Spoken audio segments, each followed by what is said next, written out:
This is J. Krishnamurti's first public talk in Saarinen, 1969. I hope this isn't too hot for you, but you have such bad weather in Europe and you must be rather glad of the strong sunshine. I hope you enjoy it. I think we should bear in mind all the time during these talks and discussions that this is not a holiday entertainment, nor a philosophical or religious amusement, entertainment. We are undertaking something very, very serious, and it needs not only your complete attention during these discussions and talks, but also, since you have taken the trouble to come here, what you do, what you think, how you live during these 3 or 4 weeks matters a great deal. For we are concerned, involved completely in something very serious. I think it is fairly obvious as one observes what is taking place in the world, what is happening in America, the violence, the riots, the utter disregard of human life, and what is happening in Europe and in Asia and in the Middle East. Everything points to the urgency of complete radical revolution of the mind and the heart. I don't think it's anymore a question, the individual and the community, the collective and the personal and all the rest of it. Everything fades in front of this colossal disintegration that is going on. And the politicians and the so-called religious people, the organized Christians and Catholics and Protestants and the Hindus and the Buddhists and the Muslims have not been able to completely bring about peace in the world. No politician will, nor the ideologist, nor the religious dogmatist, or the believer in a particular principle, or an idea or a formula. We need peace, as we need food, clothes, and shelter. It is vital, not only within, but also outwardly. I think most of us are agreed, at least verbally or intellectually, about this, that there must be peace. We can't live as we are living, confused, disorderly, breeding conflict, hatred, antagonism, division. One is aware of all this. And perhaps some of us may consider that we should do something. But the action is postponed, or find many excuses for not doing, for not changing. And so, observing all this, what are we, as a serious people gathered here for these weeks, what are we going to do?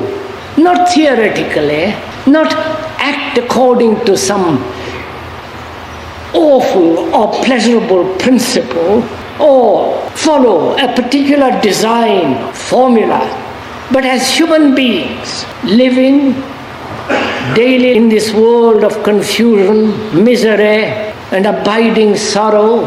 What is our responsibility? I use that word responsibility, not as a burden, not as something that one has to bear it on one's shoulder and therefore make it a something terrible. But to be responsible, to be involved, to find a way out of all this. It is our responsibility. And during these talks here and discussions, if we are at all serious, and we must be, perhaps we shall be able to resolve or find a way for our soul, a way of life that is not contradictory, that doesn't breed antagonism, a way of life in which there is no conflict, no prejudice, a way of life in which there is abundance of love.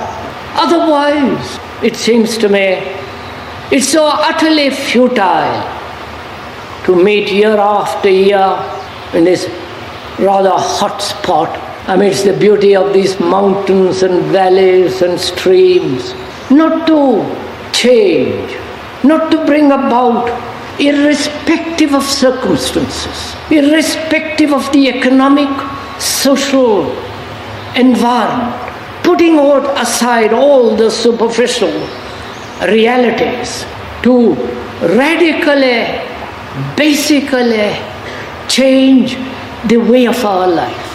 That is what we are concerned with during these talks. And it seems to me that's the only thing that matters, because man is exploring more and more the outer things, going to the moon, living under the sea, doing the most extraordinary technological thing, transplanting the human heart into another human being, and so on, all outwardly in the technological field. Incredible things are being done, which need great cooperation, great technical knowledge, enormous willingness to put together vast machines of destruction, think out various ways of destroying the so-called enemy. Outwardly, man is vastly progressing, if that word can be used. But inwardly, I mean by inwardly, inside one's mind and inside one's heart, from which behavior comes, there we are almost at a standstill. We don't seem to care. Each one of us go our ways, never acting as a total human being, but according to our whims and tendencies, emotional outbursts, never a whole, complete action. And our problem, not only the individual but also the collective problem, is can human being living in this world, however terrible and brutal and violent and confused it is, can we change? That seems to me the real issue. Not more drugs, not more theories, not more beliefs or change from one belief or one dogma to another. Join this group or that group. Go to the various monasteries in the East to meditate, whatever that may mean. Pick up some religious book and try to find out what truth is according to a certain pattern of thinking. All that seems so utterly immature and childish. And what are we going to do? Perhaps we disregard this challenge. We don't take it seriously. Therefore, encourage and live in a world that is murderous, that has no meaning whatsoever anymore. And we are asking each other, or putting to each other, this challenge: how you can completely change so that you are a different human being with real love, not pleasure, mere pleasure involved in that word, in which there is sex, there is emotional ups and downs, a love in which there is no prejudice, in which there is no fear, in which there is no fragmentation as yours and mine and the opposing elements of one's own desires and passions. Because without that love, we'll always live in fragmentation, as Christians, as Buddhists, as Frenchmen, Swiss and English and all the rest of the immature, childish cultivation of what is considered nationalism, which is utterly poisonous. And without that love, there is no unity, because that's what's needed in the world. The unity of mankind, not according to the League of Nations. Is it called the League of Nations or United Nations? Or according to some ugly politician, or to an human beings who committed to a particular social theory or to a particular religious dogma. Because our lives are fragmented. If one observes it very closely, you'll see for yourself how we are torn apart, how our lives are tortured, There's fear, despair, loneliness, great sorrow, depending on others, greedy, possessive. You know what we are. And we think that these fragments of our life, which is our life, the business life, the family life, which is so utterly different, the life of enjoyment, the life of vacation, the separate inward life of each one of us, the resistances, in this fragmentation is our life. And therefore, there is no love. Realizing this fragmentation, we try to put the thing together through meditation, or through some belief, or through self-forgetfulness by getting involved in some social reform or in some activity, which all become a kind of entertainment, a distraction. So can we bring about in our life a complete harmony, and from that harmony to act, to live? You know, to go into all this requires a good mind, requires considerable attention, requires earnestness in which there is urgency and a great deal of patience. Realizing that we live a fragmented life, a broken up life, how is it possible? Please ask yourself, I'm only suggesting it. How is it possible to bring about a life in which there is no fragmentation at all? A life which is whole, complete, total. Man must have and has asked this question. And as he cannot find a way out, he says, I depend on God, quotes, on the higher self. When he invents a lot of words, on grace, on further experience, enlightenment. That is, those who are serious answer this way. And if you discard all the theories of the theologians, the believers, the traditionalists, if you completely put aside all that, as one must, because they have utterly failed, the traditionalists in education, the traditionalists of the politician, in politics, in religion and so on, they have completely failed. And how are you and I, how are we, that's better, how are we going to bring about a wholeness in our life in which there is no fragmentation ever? Because it is this fragmentation that breeds conflict. Do please listen. It is hard, I know. Do please find out how are we going to bring about a whole condition, a state in which any kind of fragmentation or contradiction ceases completely. And from that state live, act, be. How shall we set about it? Knowing that we are broken up into many, many, many fragments, how shall we bring about a unity? Shall that unity be with all the various fragmentation, that is so-called integration of the fragments, which is quite absurd, that is our usual train? Or shall we take fragment by fragment, analyzing, examining, understanding one fragment and then go on to the next and so on, which is infinite process, and by the time, if you ever are able to do it, perhaps you'll be dead.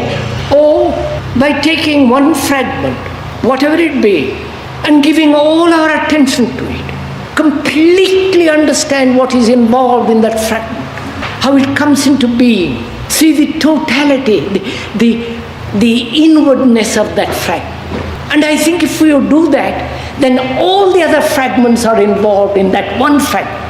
The other way, which is the analytical process of examination of each fragment, requires not only time, but also a mind that can see each fragment very, very clearly, so that when it examines the next fragment, it doesn't carry over the memory of the fragment which has been examined.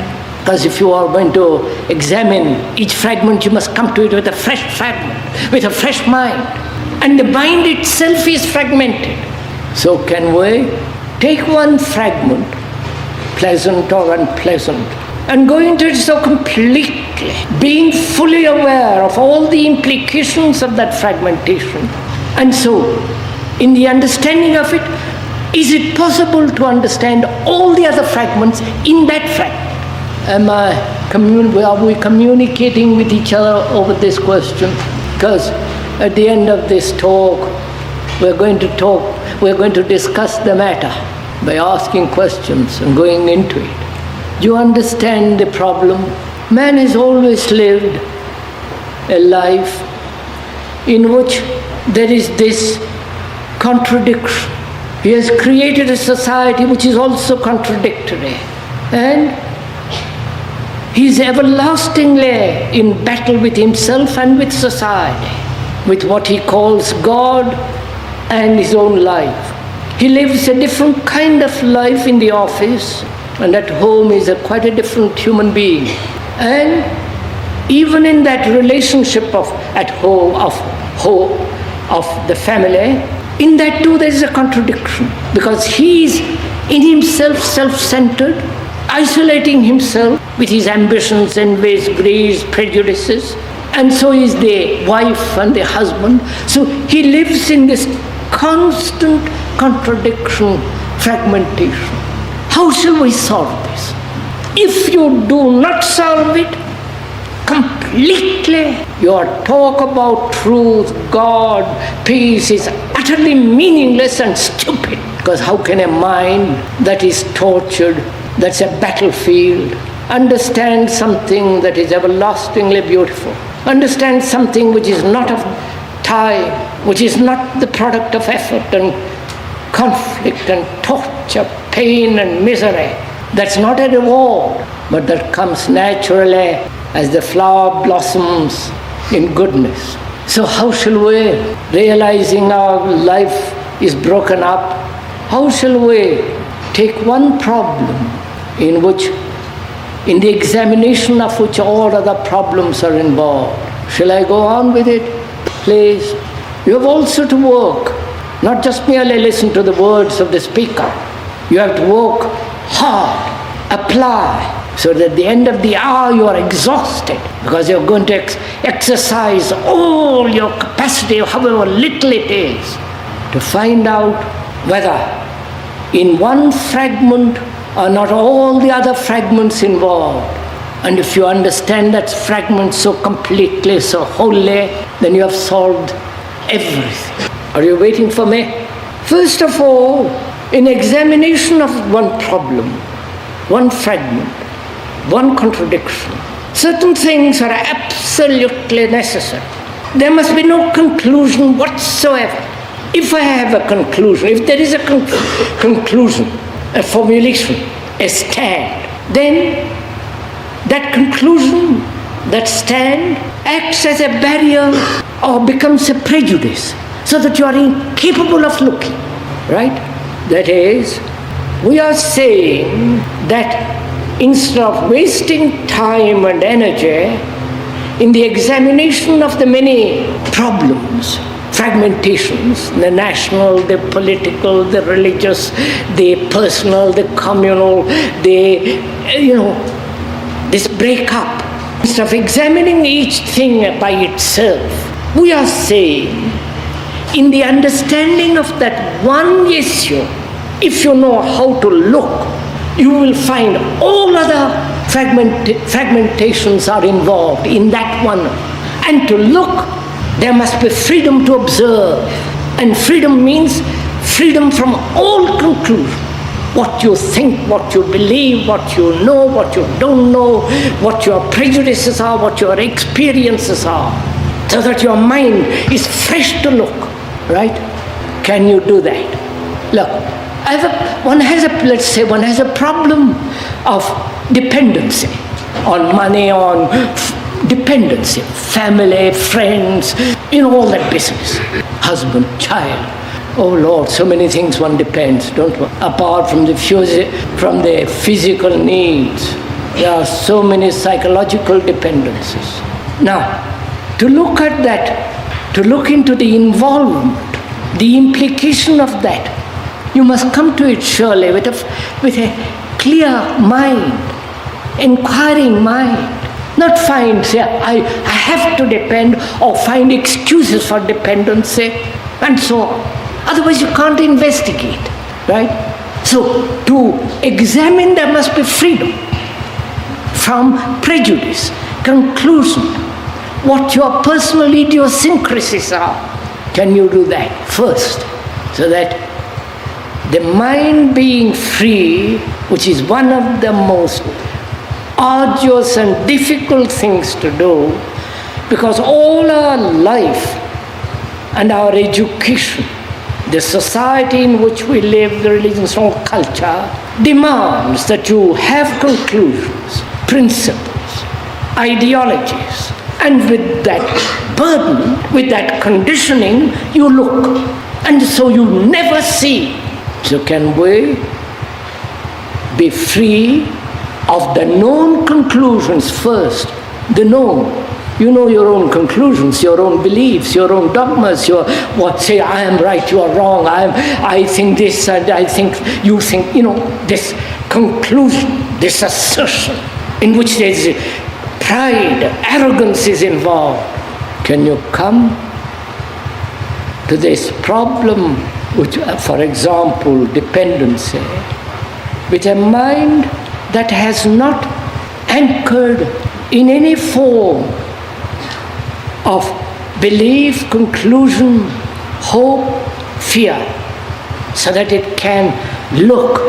If you are, then that is the most important thing, not dependency, but whether it is possible for the mind to be free of conclusion, that I am a Frenchman or a Gaulish, Nixon or not, that becomes the first importance, to see whether the mind can be free of all the assertions, prejudices, right?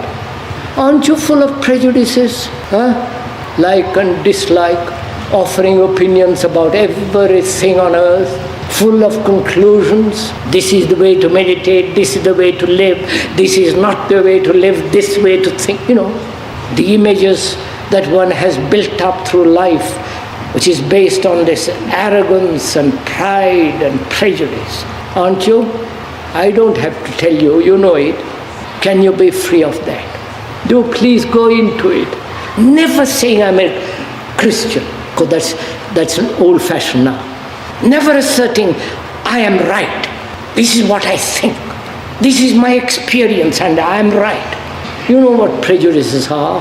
The good ones and the bad ones. Prejudice is prejudice. There is no good prejudice or bad prejudice. There is only prejudice. Can one be free of that first?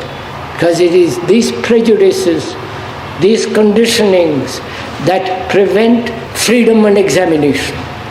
Looking. And if you have a prejudice, and you jolly well know you have them by galore, many of them, then how are you going to be free of them without conflict? You understand the question? Let's say I am prejudiced about my nationality. I am a Hindu. I've been brought up in it, believing in all its superstitions, in its fictitious realities, myths, and all the rest of it. And how am I to be free of it? If I fight it, if I say I must be free, several things are involved in it. Who is it that says I must be free? In that, when he says I must be free, there is duality. And in that duality there is contradiction, and therefore there is conflict. And therefore you will never get rid of that particular prejudice. You may substitute another prejudice. You're following all this? You will presently, probably you're not used to this particular kind of language or communication, but it doesn't matter. And I realize, being prejudiced as a Hindu, I say, how am I to be free so that is like just dropping a burden without any effort, knowing if I make effort, it is either resistance, the action of will, or some seeking some future or greater pleasure. So I must drop it so completely and instantaneously without any effort that it's out, completely out. I am no longer a beastly Hindu. I wish I could use a stronger word, I don't know any other strong word. So that the mind is free, untortured, not driven by will, resistance, so that it is a fresh mind. Now you take your particular prejudice of which you are aware. Please do it as the speaker is talking about it. Don't wait till another day. Do it with the intensity and the urgency of the moment. You are aware of your own known prejudice. You know what it means, or you don't know what it means. Go into it. Find out what is involved in it, how it separates, divides people. And that very division, both within and without, is the cause of conflict, separation, war. Realizing the known prejudice, how will you be free of it? Will you battle it? Will you resist it? Or cultivate another prejudice in opposition to the known prejudice? All that involves a separation on the part of the examiner. The examiner says, I am separate from the thing examined. Therefore I must get rid of it or keep it or change it.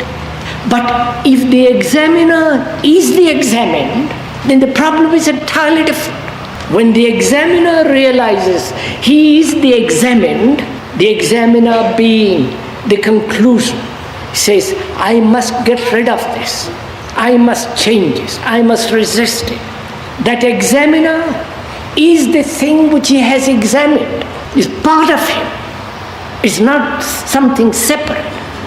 When the mind realizes that, realizes it completely, totally, then there is quite a different kind of action, in that there is no effort involved at all. Till you do this, not verbally, but actually, you will not be able to see deeply, you will not be able to understand that all the fragmentations are contained in the one fragment, which is the observer, the examiner. I hope you're doing this, because the house is burning. The house, the world you live in. Though you may live in Switzerland, secluded, a monotonous bourgeois life, a repetition. The world is burning. There are riots, wars, hatreds, miseries, and nobody seems to come together in love to solve this thing. Each is pulling in different direction with his belief, with his assertions, with his dogmas. This is not an emotional appeal. We are just stating facts.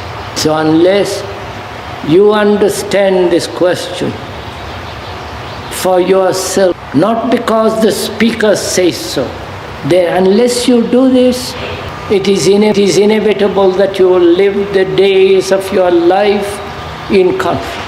And therefore, you will never be able to look at the tree or the mountain or the flower or the flowing waters with clear, unspotted eyes, with a heart that is completely innocent. Perhaps now, after saying all that, we can talk about it a little bit, discuss it. Or have you had enough? If we merely talked for an hour, that may be enough, is it? Sir, if you have no prejudice, how come your employees are organizing seclusive groups, schools, and different... Good. How is it that if you have no prejudices, and he uses the most unfortunate word, your employees, they are not my employees. According to me, they are. To you, sir. Please, just a minute, sir. You have asked a question. How is it that you are employees, and they are not employees?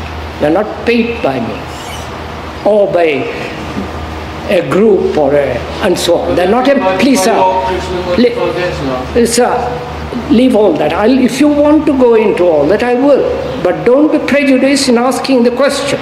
Wait, sir, please, sir. How am I not to be? That's your affair. That's my affair, I'm asking the question. So you're not asking the question to be free of your particular prejudice.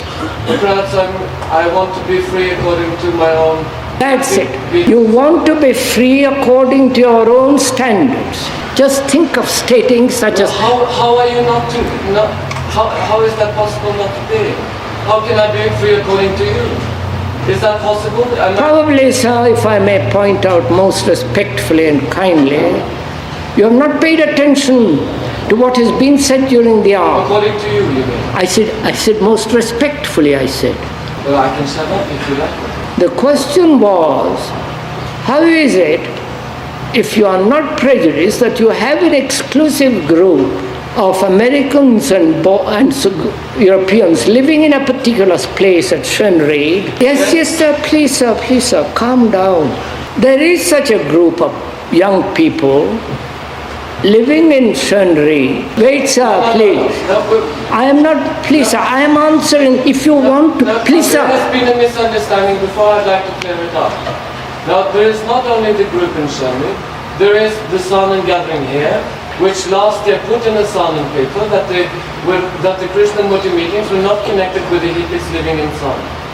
There is also the foundation, there is the school in Rockwood, and, well, I don't know, the books, the pictures, the records, the whole thing. So what is the question, sir? Well, I am asking you to clear that out, because that concerns all the people who are present. Because people have been coming to these meetings for many years. They have donated a hell of a lot of money. What is the question, sir? Because this is a discussion only with legitimate questions, sir. What? Do the questions have to be legitimate questions according to you? Do the questions have to be legitimate according to me? Isn't this rather a waste of time? I don't think so. I think this concerns a lot of people coming a long way to these meetings, sir. Sir, please, sir. Please, There have been coming sir. people to these meetings for hell of a lot of years. Sir, please. This money has been in the hands of people who are around that land, and according to some people, and according to me, you want to listen to Krishnamurti? All right. You can keep him in a box and open him every day you want. No. What I'm talking about concerns all the people who are here.